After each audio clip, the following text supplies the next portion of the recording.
यहां पर आपके सामने 4 सेंटेंसेस हैं, as you can see this is number 1, this is number 2, this is 3 and this is 4। आपको बताना है कौन सा राइट है और कौन सा रॉन्ग है। तो आपके आंसर्स थे, आपने अपने मन में सोच लिए सबने, दिस इज द आंसर।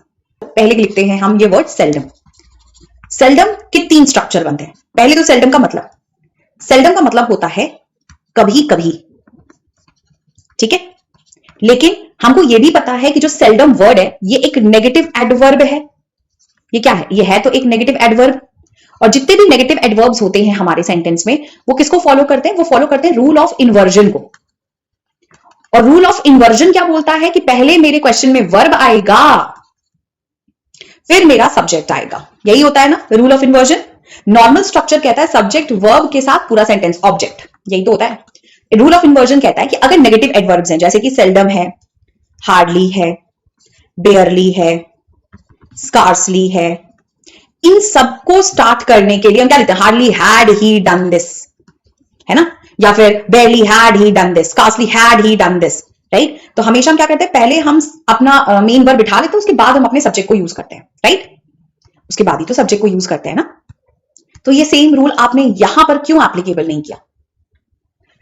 ये तो तुम करेक्ट हो, हाँ ये तो तुम करेक्ट हो कि सेल्डम एक तो वर्ड अकेले यूज होता है, दूसरा स्ट्रक्चर है सेल्डम के साथ इफ अगर लग गया तो एवर, और अगर तीसरा है सेल्डम के साथ और अगर लग गया तो नेवर।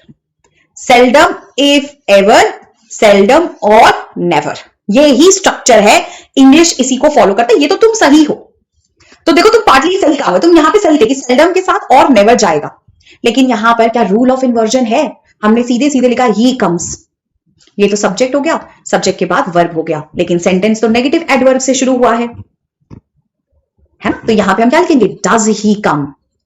आप लिखोगे डज ही कम। तुम एक चीज में तो करेक्ट थे, दूसरा मिस कर गए, तो ये पहला वाला इनकरेक्ट। सेम यहां भी नेगेटिव एडवर्ब से शुरू हो रहा है, बट यहां पर हमारा वर्ब मिसिंग है, क्योंकि हमको तो रूल ऑफ इन्वर्जन फॉलो करना ही पड़ेगा, हमारी मजबूरी है मैम। हमारा सेंटेंस नेगेटिव एडवर्ब से स्टार्ट हो रहा है, तो हमारा rule of inversion he follow होगा। देखो बहुत छोटी सी गलती थी, है आप लोग यहां करेक्ट हो। सेल्डम इफ एवर होता है, बिल्कुल करेक्ट, यहां डज भी था। सेल्डम और नेवर होता है, बिल्कुल करेक्ट, यहां भी डज था। यानी यहां दोनों ही केसेस में रूल ऑफ इन्वर्जन फॉलो हो रहा था।